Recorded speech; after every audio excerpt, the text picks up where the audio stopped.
Let's build a guitar. Let's see if this can play now. Okay, so final stretch of this Donner project. We've got the neck refretted, dressed, polished, all that stuff. And we're gonna build it up and see if it plays. I'm hoping it does, because we've put in a lot of work so far on it. But you know, stranger things have happened. There might be some setup stuff I'll have to do after it's all together, just to dial it in. You know, not, you know, guitars need some time and some tweaking to get them to finally sit at a happy place. I wonder if, you know, how much of that is actually because it's wood. It's like a living, used to be a living organism, and you know, wood seasons and dries and ages as it, you know, gets cut up and built into things, right? So we're going to start off with, well, the neck, I guess. We'll keep going on that. We need tuners. So we've got the tuners. They're Donner brand. They don't feel too bad. You know, they've got like the threaded bushings thing and a screw. It's not like the Fender ones where they have the threaded bushings and then the two pegs. But the way I like to do these is I put them all in and I put the screws in, but I leave the screw in a little loose so there's a bit of wiggle. Then I tighten the tuners in. Then I tighten the screws. So by tightening the tuners in, I mean like through the bushing, which is a 10mm wrench. And so, of course, those are the ones that you lose first. Those seem to be the ones you have to look for the most. I don't know why that is. Also, can you believe we're already in June? Like, seriously, it feels like like almost like last week where my son was complaining it was so cold. And I told him, you know, before you know it, you're going to be going to school in the morning wearing nothing but, you know, shorts, t-shirt, and a backpack and shoes. And lo and behold, here we are in June, and that's where we're at. It's wild how fast time goes. And the older you get, it seems like the gas pedal just, time just goes by faster and faster. There's no way around it, I guess. So what I'm doing here is I've just got these kind of loosely put in there. I'm just putting the screws in so they kind of sit. And then I'll torque them down with a 10mm wrench if I can find it. If I can't, then I'm gonna have to turn off the camera and do a splice edit thing, which is fine. I do that a lot anyways. You'd be shocked at the amount of sniffs and sneezes I actually cut out. This year's been pretty bad with the ups and downs and weather patterns and pressure and stuff. My sinuses are just screaming. Today's not so bad though, at least not yet. It is supposed to be up to like 35 degrees with the humidex and possibly rain. So I'm sure the pressure, the barometric pressure will do some shit. All right, so these are all in there, but you can see they're loose. That's just because I want to make sure that it centers on the bushing and not holding it kind of crooked because the screw's torqued down. That's why I do that. Typically with a better quality guitar, that there isn't, like the holes are machined pretty consistently and straight, usually. But seeing as how the fretboard on this was radiused like a warped neck pretty much, my confidence in a lot of their machining is not not very high. So we're just putting these on kind of finger tight. We'll torque them down after.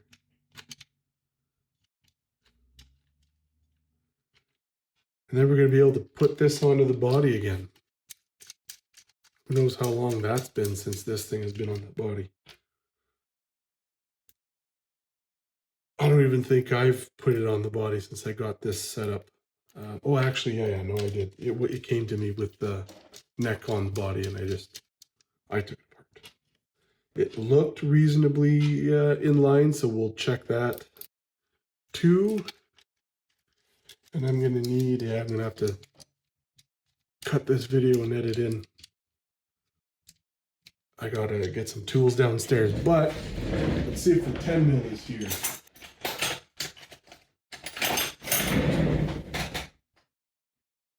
10 mil is here.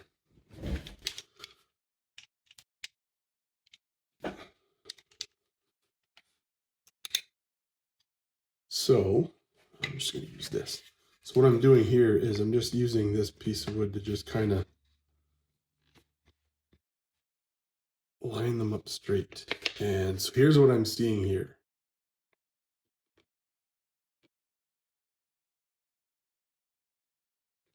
They're not straight. So what's happening here is some of them are straight, but some of them are going this way. And the reason for that is because of where the holes are drilled. It's not going to, so they're not going to be perfectly straight. You can't get a straight edge and put it here and them be all, I don't know if you can see, they look reasonably straight except for this one. It's a little canted and it can't really, I'd have to plug the hole, re-drill the hole. I'm not doing that. It's not going to really affect playability or tuning stability. It's just more aesthetic at this point. The metal on these tuners, like for the bushings, they're not quite as clean. Like the machining of them are not as clean. They look a bit cheap. So if you do buy a Donner and the fretboard is not a disaster like this one was, at some point, probably in the near future, you'll probably end up having to look at replacing the tuners because these are probably not going to fare so well. So these are tightened in and as straight as they can be, and you could see, I don't know if you could see that, like some of these tuners, they're not lined up. You get what you pay for. So that's why I always try to talk people into, especially newer players, to spend a little more up front. You think you're saving money by buying a cheap guitar, but in the end, you're really not. So you spend up a little more up front and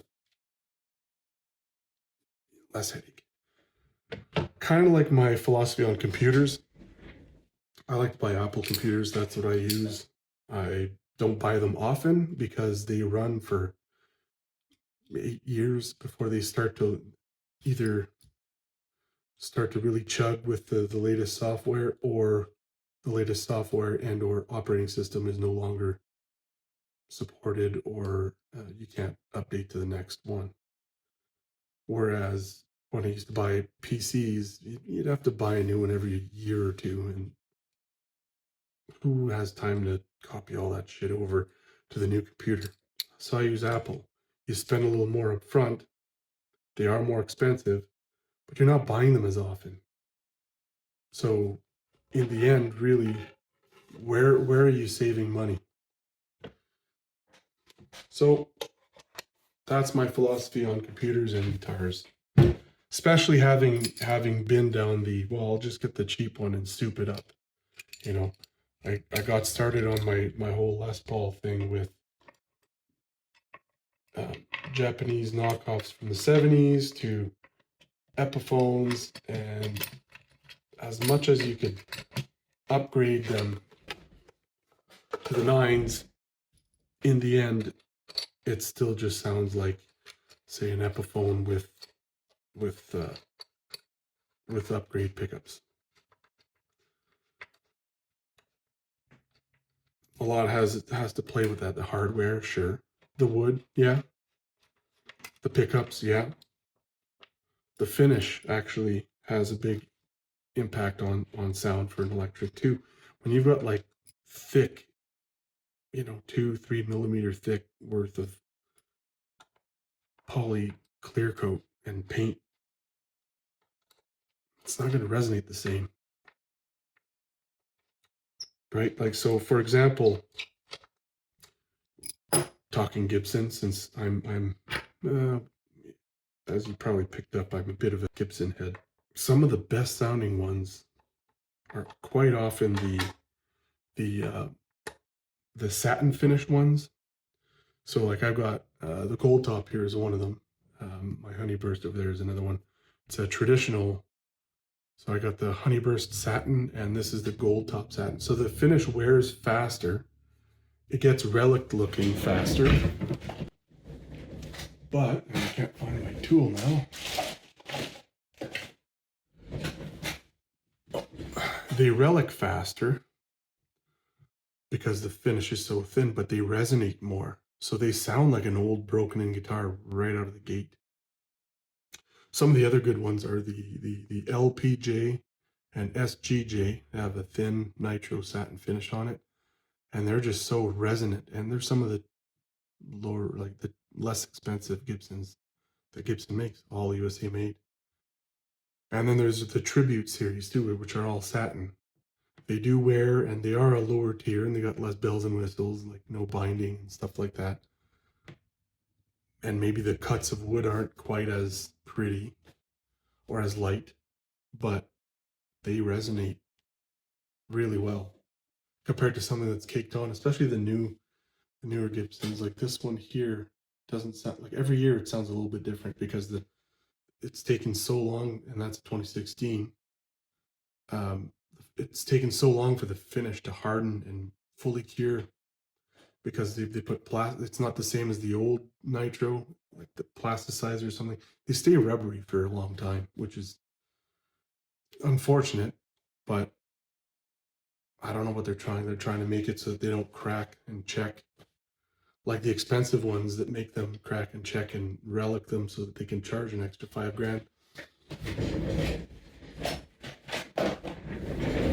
I'll use this screwdriver because I'm not going all the way down stairs for screwdriver. So this is like an Ibanez multi-tool. It does the trick. So I don't really know why I got onto the finish.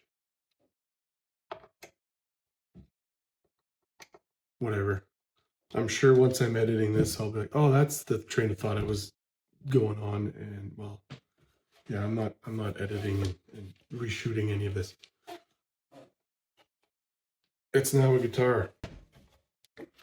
So now I do have to go downstairs. I have to get my soldering iron and some wire because you need to ground out the bridge. So we have the bridge and we have the bridge pickup installed in it. This is the 6 saddle. So, if things aren't quite right, at least we've got 6 individual saddles for string height adjustment and intonation. Got all the other screws for the bridge here, screws for the hardware. We've got the control plate with all this stuff. Actually, you know what? The ground wire is probably this guy. What a mess.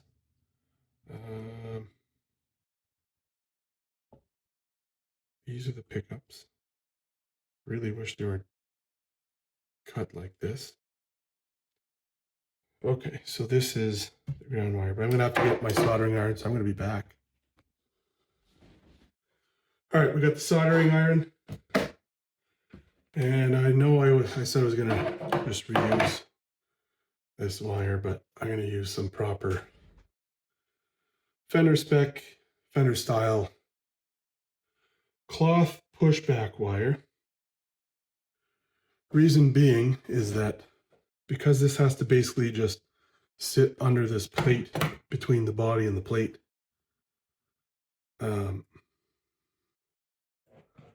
this will do a better job than this. So we're going to use this.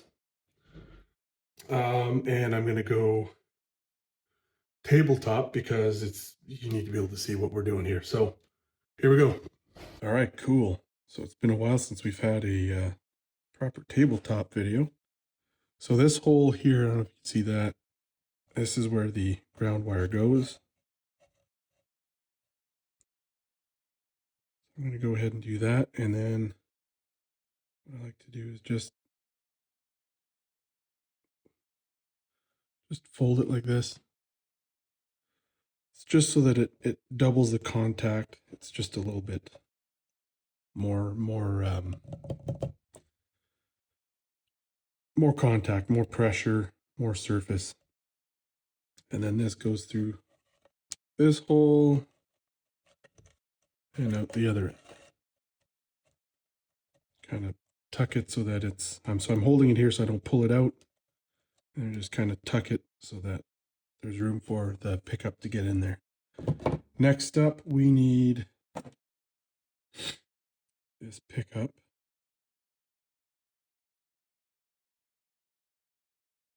And that feeds through the same hole.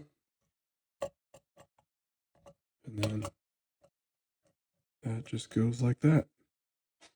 So next up, we need the 5 screws, right? 1, 2, 3, 4, 5. 5 screws to lock this sucker down. As with all screws going into wood, lefty-loosey until you feel the pop or feel the threads engage. And then screw it in. Now for these, I like to not tighten them all down until I can kind of get them sort of get the bridge centered and as straight as possible. Because as I'm seeing here, which is a common theme with a lot of this shit coming out of China, is the screws are just crooked. So it might pull the bridge over a bit or whatever. And that's just, part of what you have to deal with when trying to save money. You up the risk of headache. Or if, like in Ed's case, he picked this up for $37.50 on auction, then maybe some of the headaches are fine, right? It balances everything out. But if you're a parent looking to buy one of these for your kids who wants to learn guitar, or you're a player looking for like a spare, or you just want to try a different body type, and you're looking to save some money, well, I'm not saying don't do it, but think about it. Be aware of the possibilities of it going south real quick.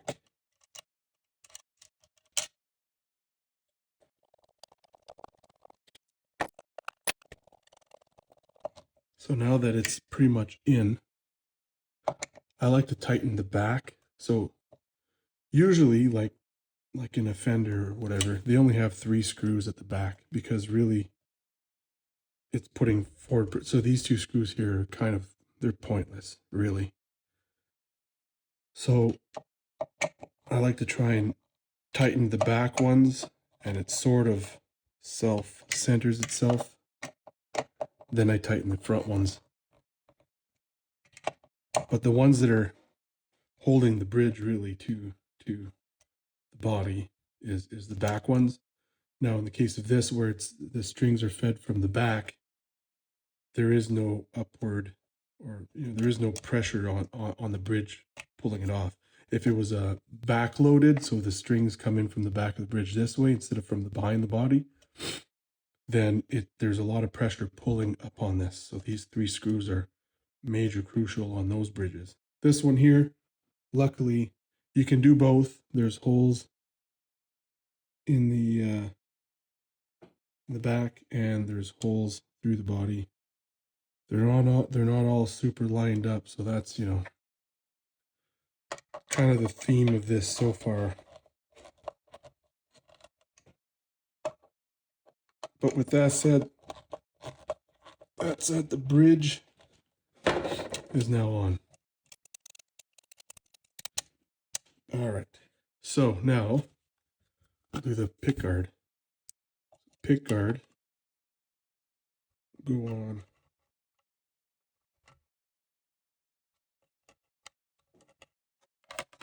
Hopefully without hang-ups here. These seem to be good. Okay. So pile of screws on that. We'll speed that up too. I don't know if you can see how crooked that screw is.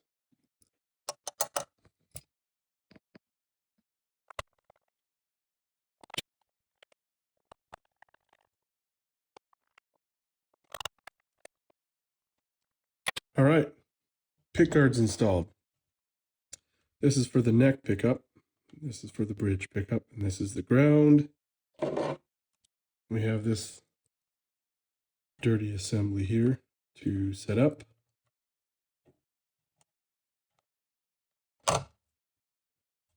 And we're missing some screws. So I'll have to go hunt some screws downstairs later. Not a big deal. So I'm going to start off with the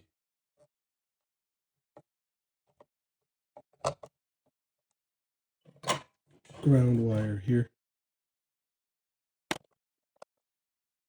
So the reason these are called pushback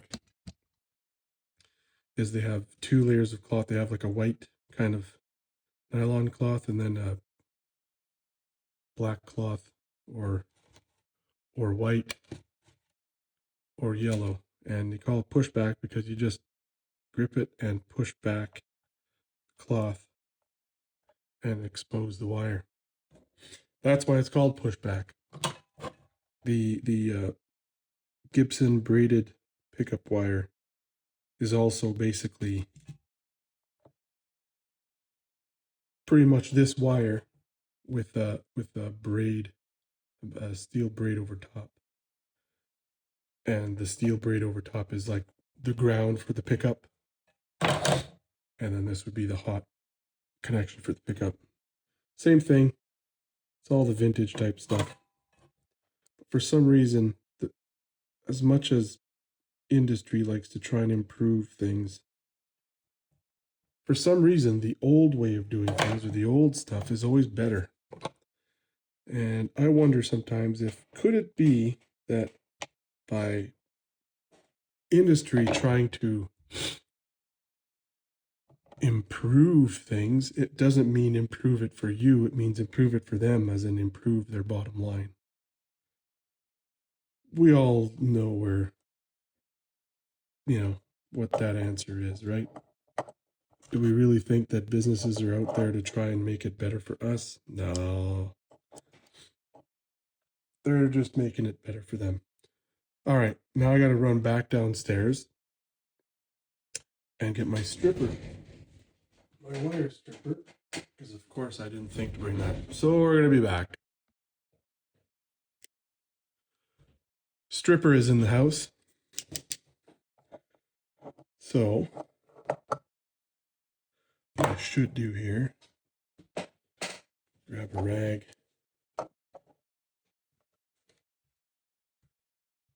Not that it's going to damage the paint, but it could. So we'll be on the extra safe side here. All right, bridge, pickup, and ground. Hot. If these were stripped or cut closer here, we'd have more wire to play with, but right now it's not a whole lot to play with here. So what you want to make sure you do is you get all this wire away from the insulated wire, because even one little strand just stray and touching can short out your whole, short out the pickup, and you'll get no sound. And then they get harder. The older you get, or the worse your eyesight gets, that issue gets harder and harder to find and diagnose and fix. Ask me how I know. All right, so once that's done, you gotta, tin that stuff.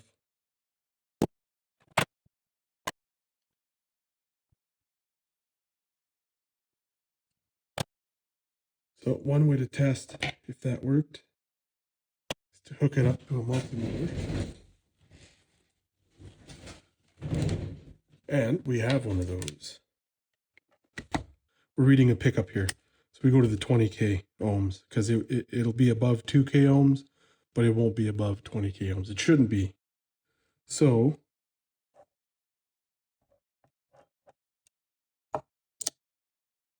or is that right? Oh yeah, okay, so the volume was off. All right, so we're getting 6.75K ohms on the bridge pickup, so that works. And then if I go here, it should stay about the same because there's no neck pickup hooked up. And then here should be off because there's no neck pickup hooked up. So 6.75K ohms on the bridge pickup. And as you roll it down, it goes to nothing, which means the volume pot works. Cool. Put that aside and we'll hook up the neck pickup.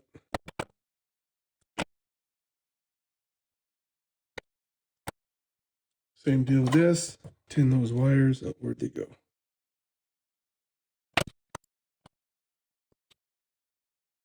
They got the ground and hot backwards on here. They put the hot to ground and the pickup's ground to the switch. I wonder why they did that. So we got north up on the bridge pickup and south up on the neck pickup. It should be right. Oh, whatever. I'm going to wire it the way it should be wired.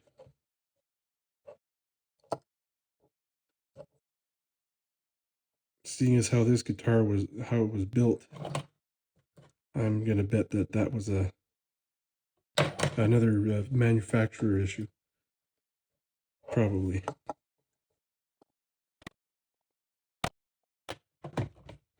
Clean that up here. Okay, so now make sure the volume's all the way up.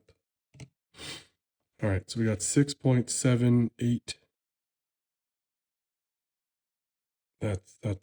That can waver around. 6.8K ohms on the bridge, apparently now. Oh no, there we go. 6.76. In the middle, we're getting 3.3-ish K ohms, which is fine, and 6.4 ohms for 6.4 K ohms for the neck. So this is looking like everything's working. That works. There's no real way to test this. We can check the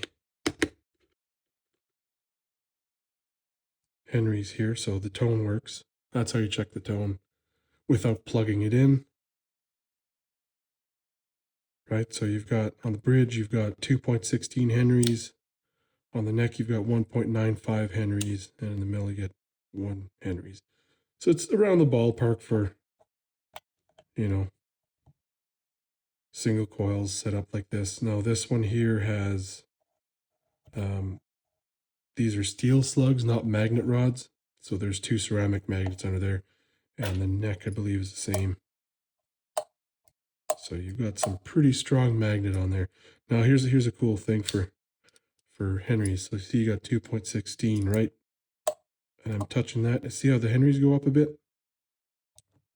So that affects the sound. So that's why when you have screws like these that are magnetic versus not, will change the sound of the pickup or the way that the pickup reacts and interacts with the amp.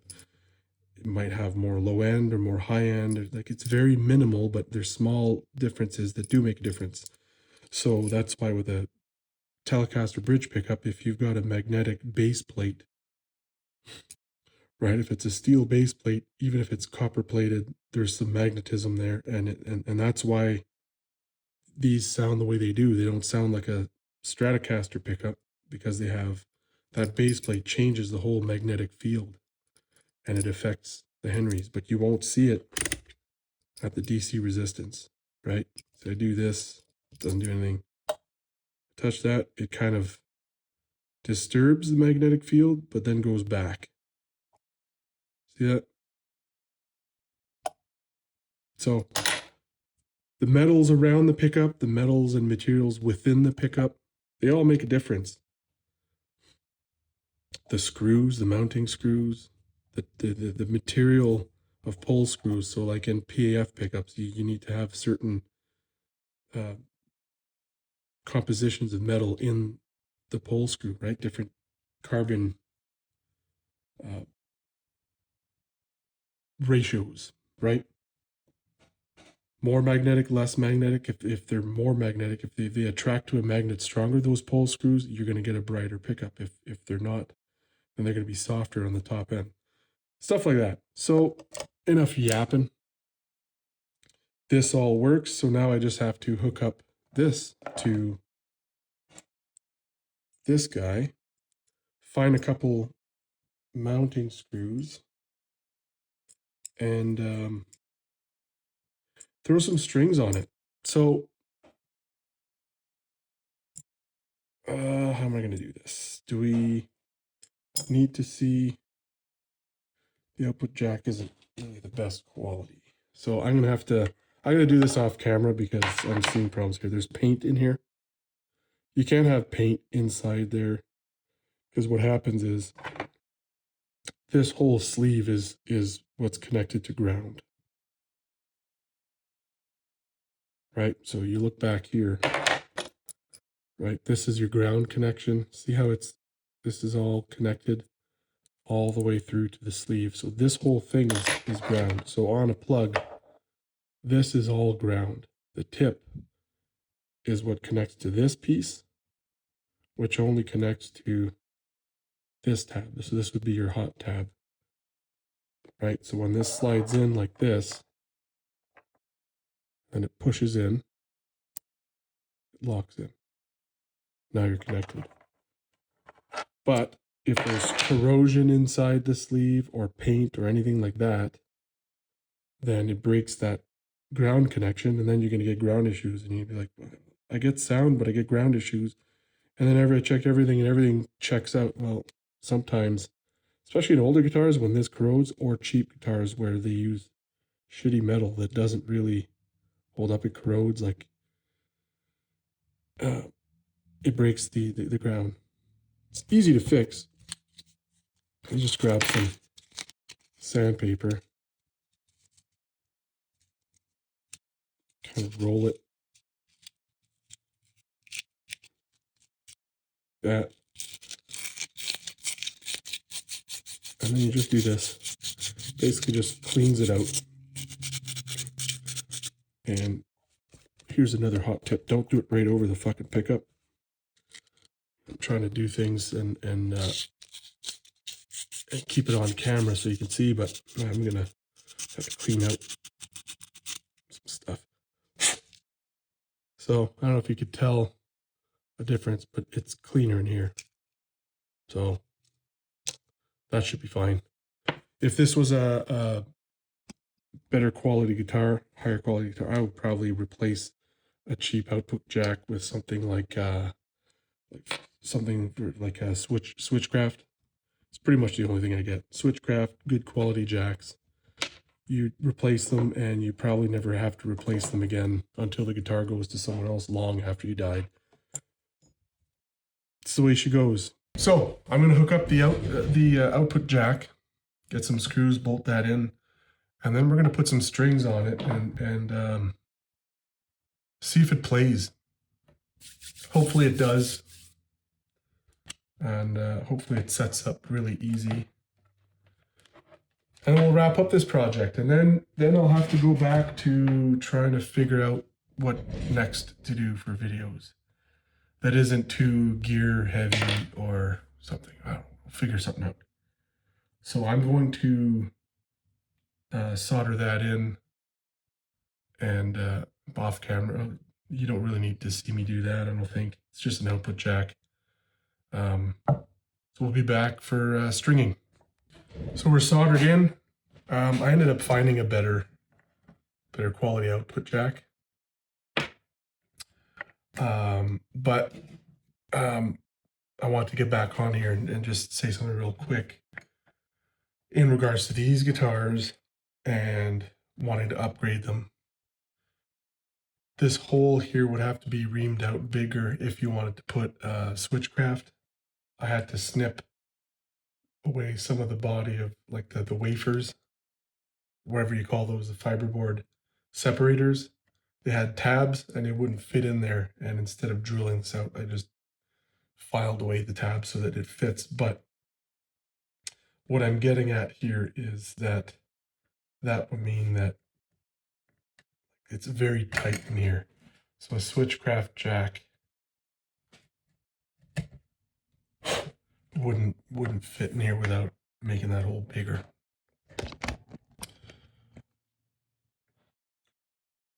You know, to me that's like, be cool if everybody just went on a standardized sizing type of setup. But they're not going to do that. They're all rogue factories. They just want to sell guitars and they want your money and they don't care about your experience with the product or anything. They just,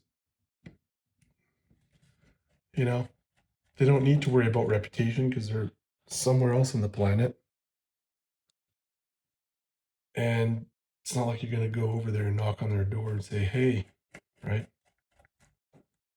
So, she's in.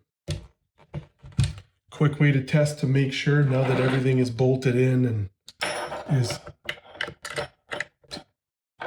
plug in a cable and check it again with the multimeter. Again, we're set at the 20k ohms setting. Put this on top here, right?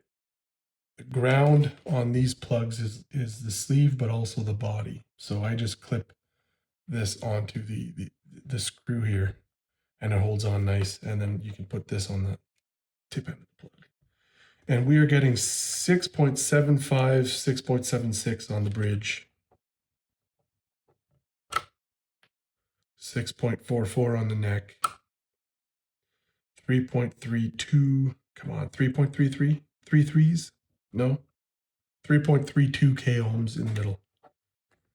And let's see if the Henries have changed at all. 2.14 on the bridge.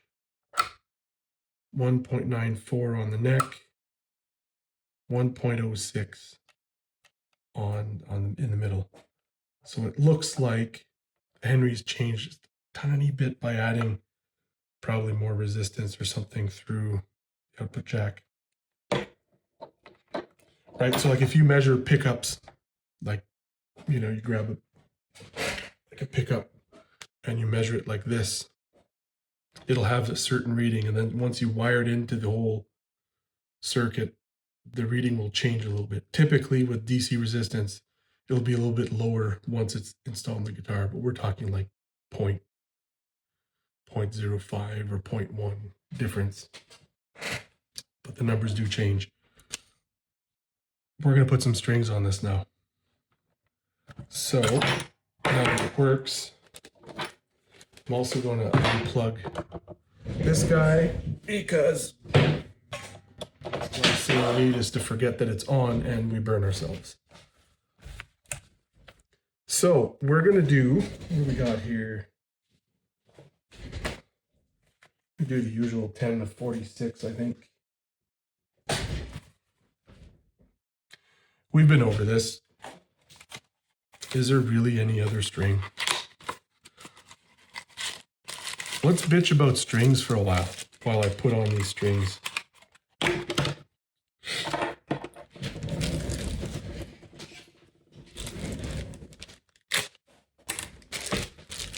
I've tried all kinds of strings. Let's see if I can get kind of a better angle here. Not really. Just see the mess in the room, whatever. I've tried all kinds of strings. I can't do Ernie ball. A lot of people swear by them. I can't do them. As a graphic designer, I enjoy their packaging, their design, and their branding. But for me, they always end up buzzier than other strings. And they feel a little bit looser, so maybe that's why they're buzzier in general, but they feel slinkier, which is funny. That's the brand, right? And I've tried the cobalts to see, you know, like what does that do with how does that interact with pickups? Like output and brightness and all that. And I found that those went dead even faster than the Ernie balls did. The regular, like Slinky, you know, the whole lineup of Slinkies they have. And oh, we got a problem here. Those holes at the top are not lined up with the holes of the bridge, so snug fit here. Yeah, I find the Ernie balls just kind of go dead sooner. They sound fine, but they're buzzy and they go dead sooner. And the cobalts, I feel like they kind of they sound dead once they're broken in. I've tried the D'Addario NYXLs. They do this weird bright, I don't know what frequency, but there's a brightness to them that I really don't like. Like I can hear it and it just, I can't EQ it out with the amp or pedals or anything like that. So I can't do the NYXLs. Plus they're like 20 bucks a pack now. I've tried all kinds of strings. I've tried the String Joy. I really want to like those. They're okay, but they kind of, they started sounding dull. Quicker than the plain old D'Addarios. And I'm not paid to say this. I'm not even sponsored by them. I pay for my strings out of pocket. And I tried not to have to buy D'Addario, but I just went back to the old strings that I've always bought. Yeah, D'Addario XLs, just the plain ones. The what are they?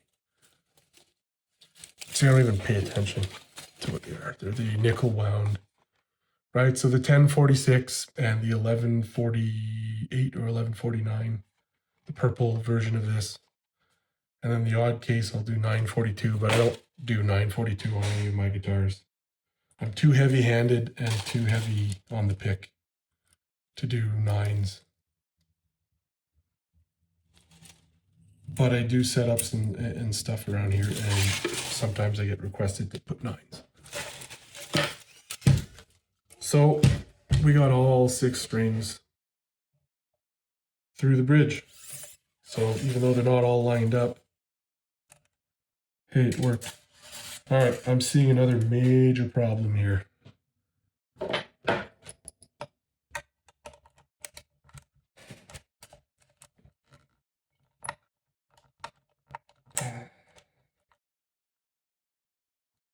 Okay, crisis averted. The saddle and the screw, so you got the saddle and then the screw and the spring behind it to adjust, right? So the top view, that screw, so the saddle is kind of bent like this, right? And the screw goes through here, right? The screw was crooked, but I was able to back it out and re-thread it. straight. So hopefully that doesn't cause any problems. But again, it just goes to show manufacturing defects or manufacturing inaccuracies, and or just plain shitty manufacturing. This, like, you get a cheaper guitar, like they got to cut their corners somewhere to make it fit a price point. And in this case, like the maple neck and the body seem to have decent wood to it, so they're gonna cheap out on everything else. So clearly how the radius, the fretboard, the hardware they're using, all of it. Don't buy these unless you get them for 30 bucks or whatever and you're feeling crafty, or have a buddy who does this kind of shit. So here we go. First string is going on. Do we need to go tabletop with this? Do you need to see another video of a guy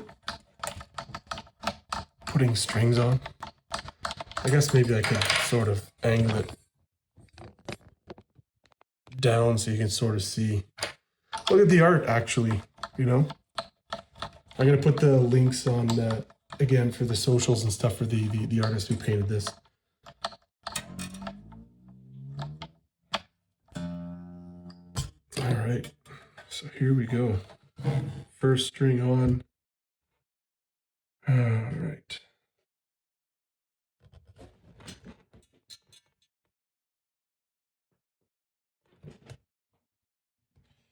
I'm seeing some major problems already.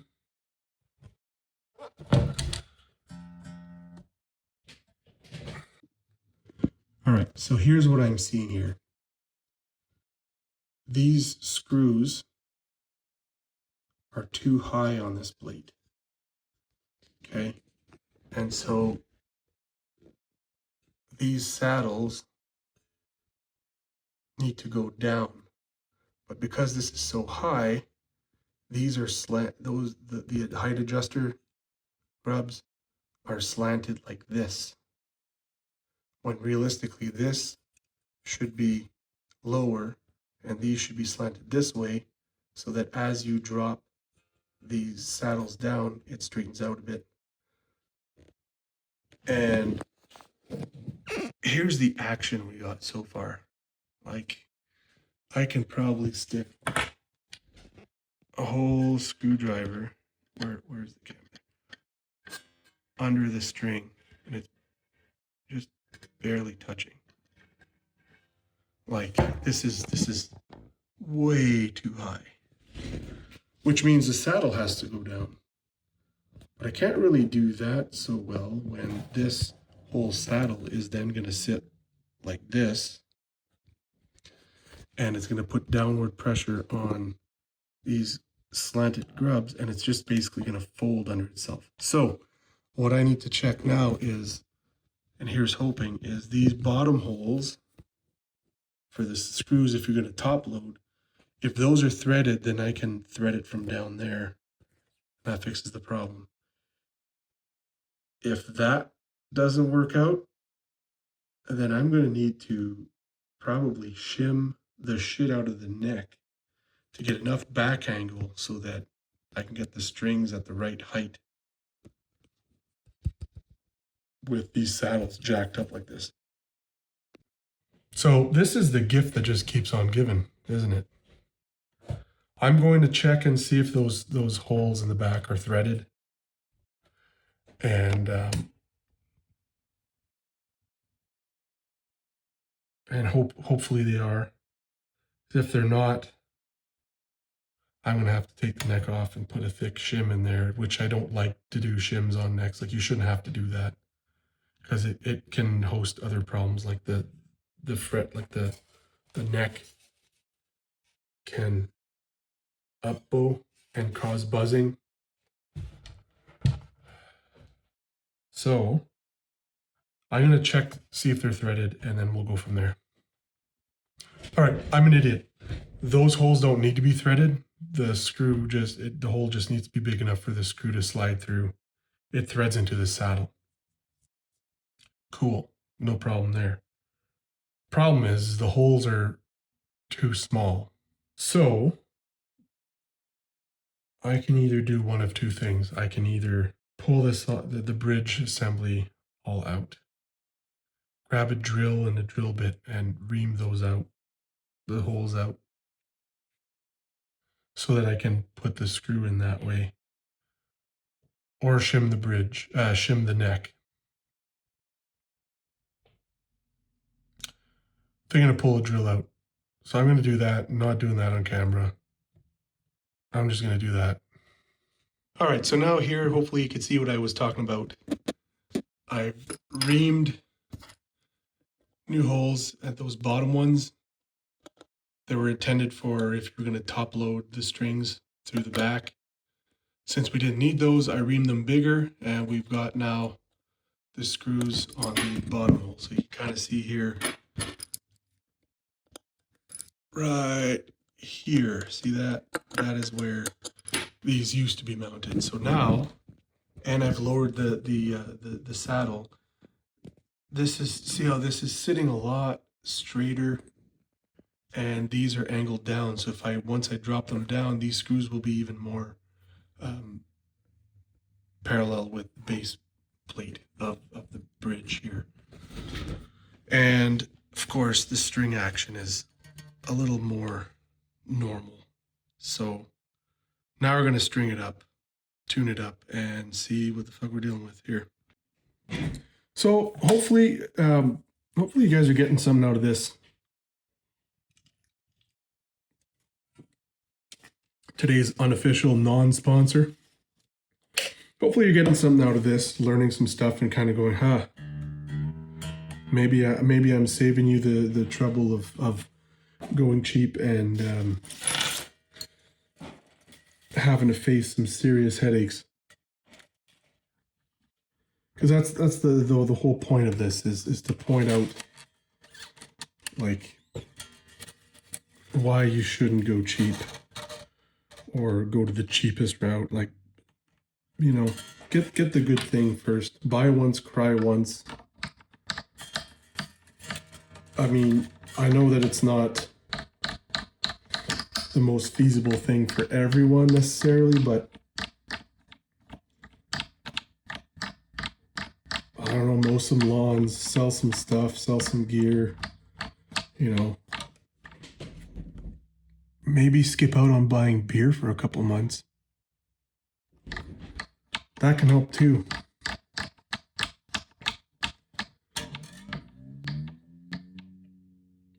Like I said, more than once during this video, or in the whole series rather. I mean, unless you get this for like 30, 40 bucks on an auction or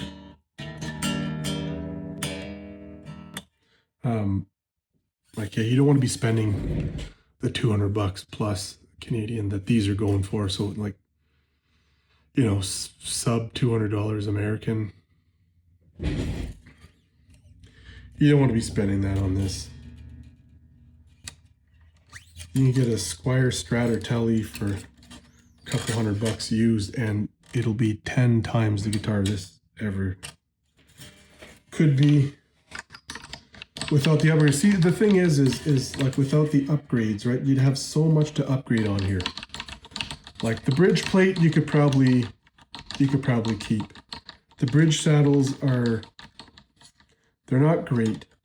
The bridge saddle screws, so those screws that I drilled new holes for, like the quality of these screws is like the metal quality of everything drops significantly, and the screws are a big one.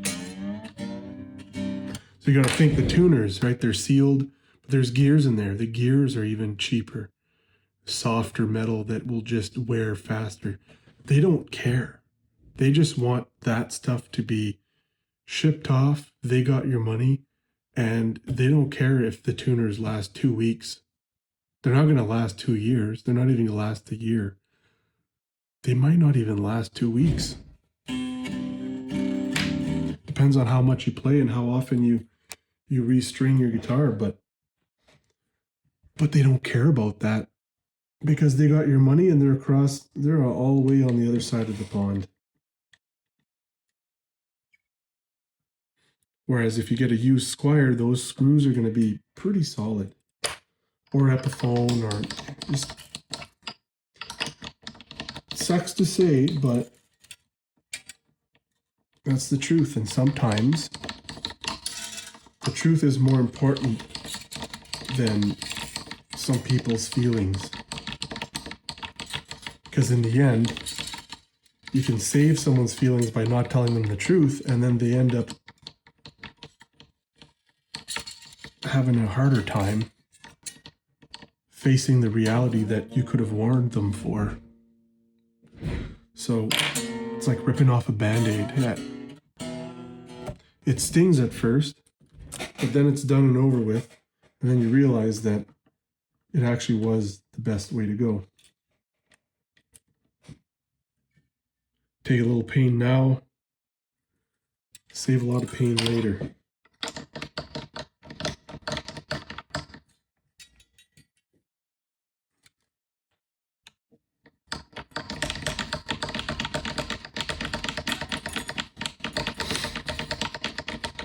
So this is going to be a long video. It's probably going to upload really slow. So it's not going to, probably not going to launch today. Today's Wednesday. June 4th? So we'll see whenever this ends up airing. And I could tell you right now, these tuners are not going to last. They just, I don't know. When you work on a lot of guitars of varying qualities, from entry level all the way to custom shop to vintage even, you tend to get a feel for finish, neck shapes, and hardware quality, like tuners and such. And I'm telling you right now, this stuff here is not gonna, I don't know. I wouldn't gig this. I wouldn't gig on this. Not these tuners. Not without the understanding that at any given moment, shit can give out and you'll have to replace stuff. All right. Again, my tuner's my phone. I could use a pedal tuner, but it's all the way the fuck over there. So we'll do the other guitar trick.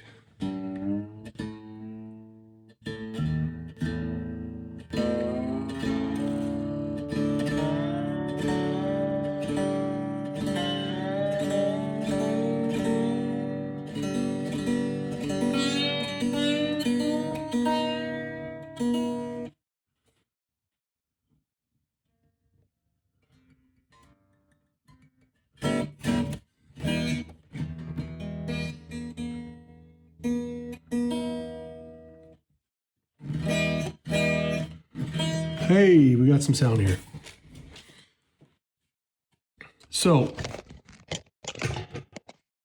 first thing I do when I string up a guitar, especially one that's in rough setup shape, is tune up to pitch. So I can tell right now I don't know if you could see that, the nut, like the nut slot wasn't cut straight either.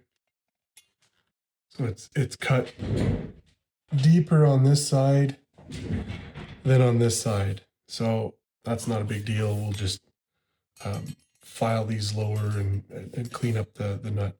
I'm not so worried about that at the moment. What I'm checking is that neck is straight as an arrow. So we'll check the relief.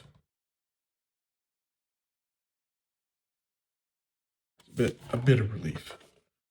There's a little bit of that, but it's still pretty straight. So we'll make it a little straighter and see if I remember what Allen key it is. It's not the 4 mil. Is it? It's not a 3 mil.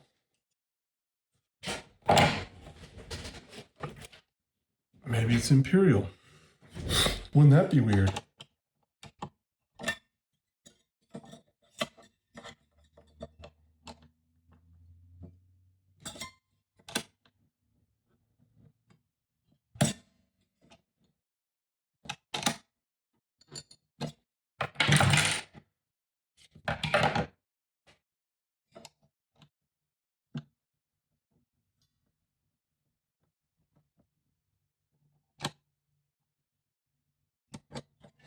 So it's not 4 mil and it's not 9/64. It's like it's just a hair smaller than 4 mil. So it'd be like 3.75 mil. I don't have that.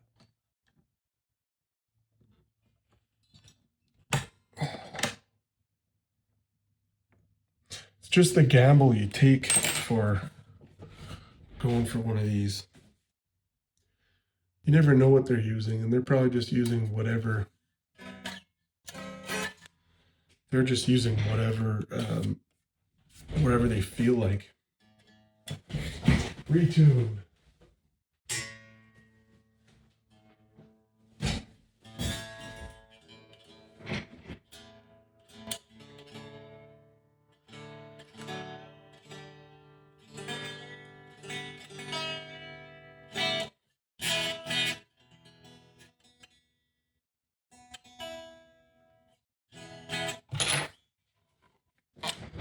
All right. Relief is better.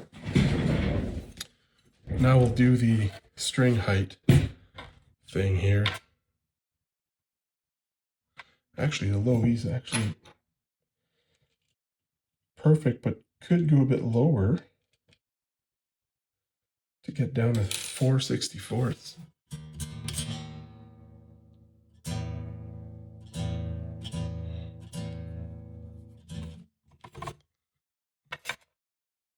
Just above 4/64.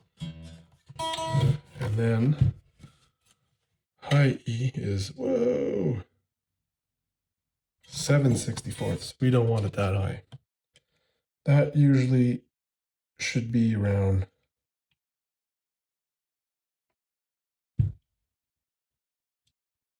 3/64 on a proper telly. But this is something else.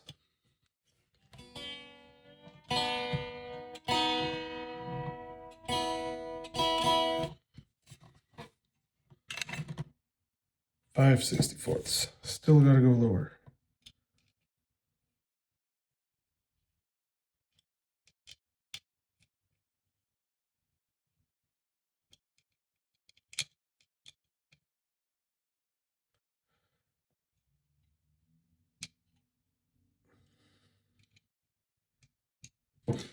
When I adjust these, I always try to make sure I try to keep them level, not any slanted. Like some people slant them, I keep them all level and just at the different heights. When they're slanted,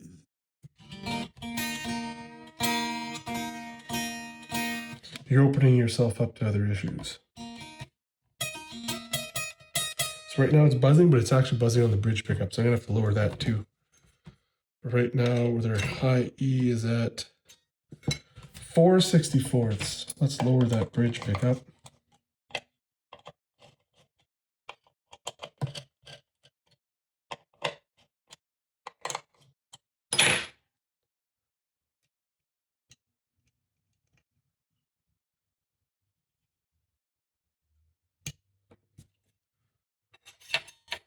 Three 64ths. There we go. Right? Did I get that? Or is it pressing it down?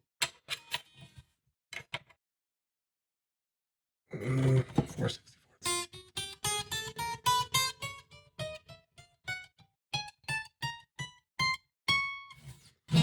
No buzzes on the high E.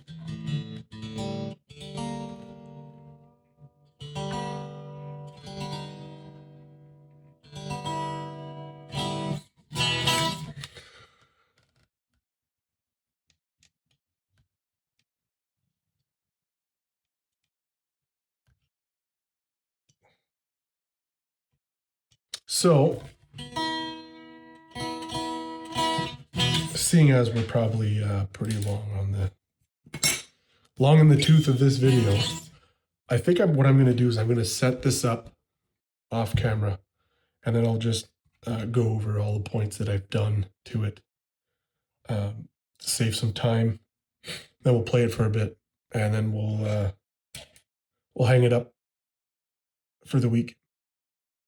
So I'll do that. I'll be back. All right, so we are done with the Donner. So what I've done for the setup is I got the string heights all set up in radius to the fretboard radius, and I filed the nut so that the string height at the nut slots are not so high, tuned it up, did intonation, and we're plugged into the Bogner 3534.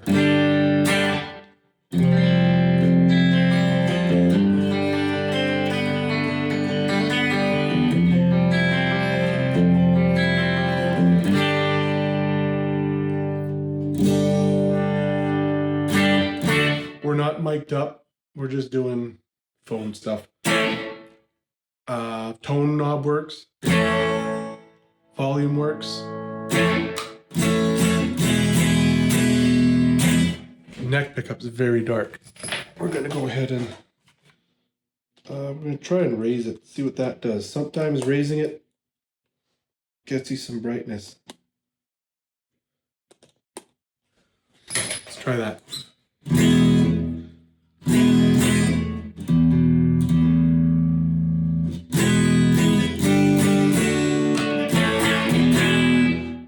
Very dark neck pickup. And they're out of phase. So here's what they did. Pickups are not made, they're not wound correctly for each other. So remember when we were soldering it into the control plate, the neck pickup had the outer part of the wire as hot and the insulated wire as ground. They did that because they put them in and it's out of phase, so they flipped that. That's kind of not good. You should have the hot one, like the hot signal wire in the insulation, and the ground be the wire on the outside. This is just one way where they can hodgepodge stuff together and not care. They don't care if it's done right or not. They just want you to buy it. So I'm probably going to swap the wires at the pickup and correct this problem the right way. But as far as the bridge pickup goes,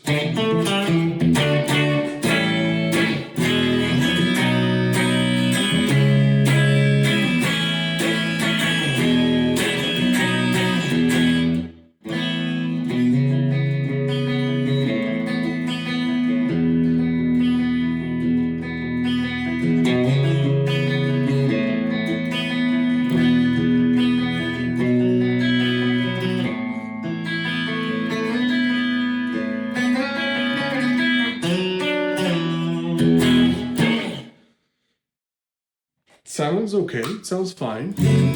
The neck pickup is dark as shit though.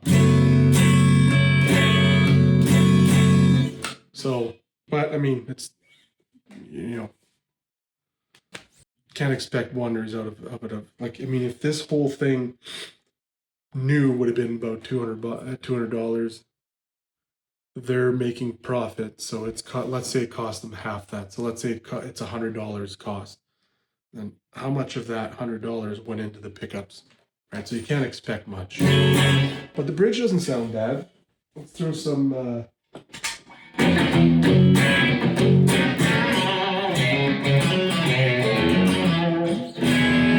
Sounds like a Telecaster. However, it's that trademark ceramic magnet pickup. It's very bright and harsh. Alnicos tend to have that smoother, creamier thing to it. That's what the tone knob's for. Just roll it back.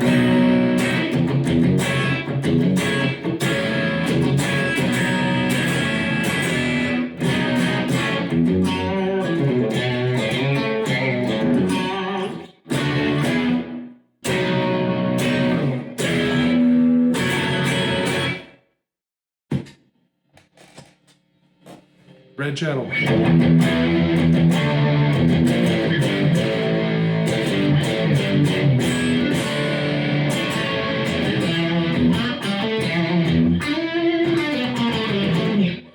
Anyways, I'm not going to press you with my playing.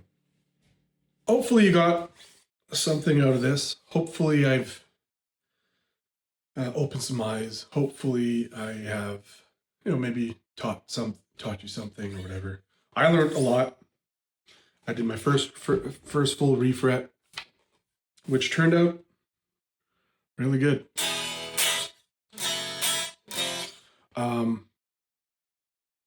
If I only help one person, like one mom or dad who's trying to get a guitar for their kid and they're looking at Donners and then they see this and go, and end up finding something really good instead for their money, like a used Squire or something, then all this work has been worth it. Because I know as a parent, the last thing you want to do is to try and do the right thing for your kid and give them whatever, if they have an interest or a passion in something, you want to help support that and provide for them. And money is harder to make than it is to spend, and sometimes you spend money thinking you're giving your kid the this new joy, this new thing that they end up soaring with or something. You're feeding their passion, and find out that, like, let's say if you bought this and you're like, oh, it doesn't play right, you can't do a chord here in tune and then here and it's not in tune. Let's take it to a tech and get it set up because it probably just needs that. And then you get it back with the tech saying, this is a lost cause. The fretboard radius is done crooked, so it's warped. It'll never play, all that. So basically all the work we've done to correct this, they probably wouldn't do, because the cost of repairing it would be more than the guitar itself. So now you're left with getting rid of it, or throwing it in the garbage and buying something else, or not being able to buy something for your kid. So I just hope that with this series, the Donner series of videos I've done on this channel, that it at least helps one mom or one dad or one kid who's got a little bit of money and he's looking at guitars on Amazon, and their parents said, okay, well, if you find something, we'll get it. Because not everybody knows guitars inside and out, right? Most people don't. Most people go, oh, that's a nice one. This is a nice one. But they don't know stuff, right? And even with the Gibsons, right? You can try 10 of them.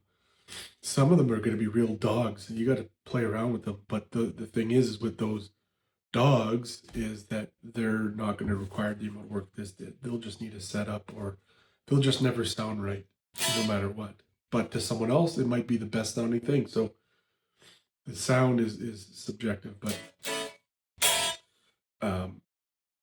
the structural integrity, the craftsmanship, it all has a role. So hopefully with these videos, I've saved someone some money and heartache and headache. It's playable, even when you do the wrong chord.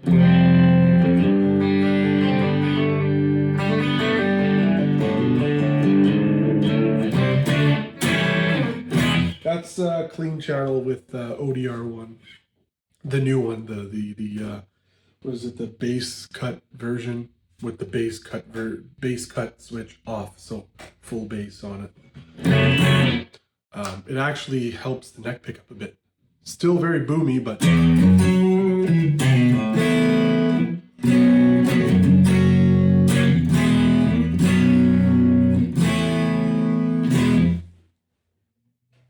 with the ODR1 off, just kind of dull sound. Turn it on and it just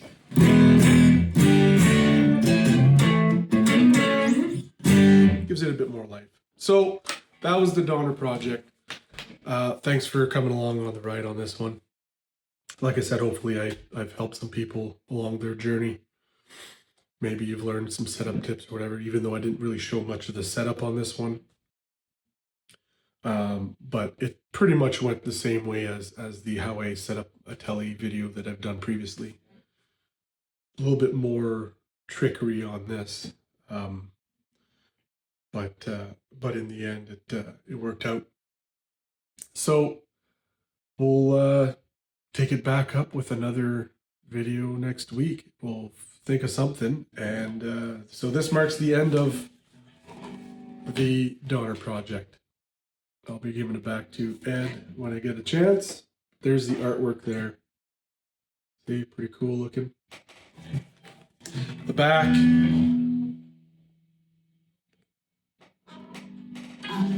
And as I said, I'll put the artists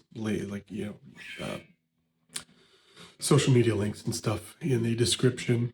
And yeah. See you in the next one.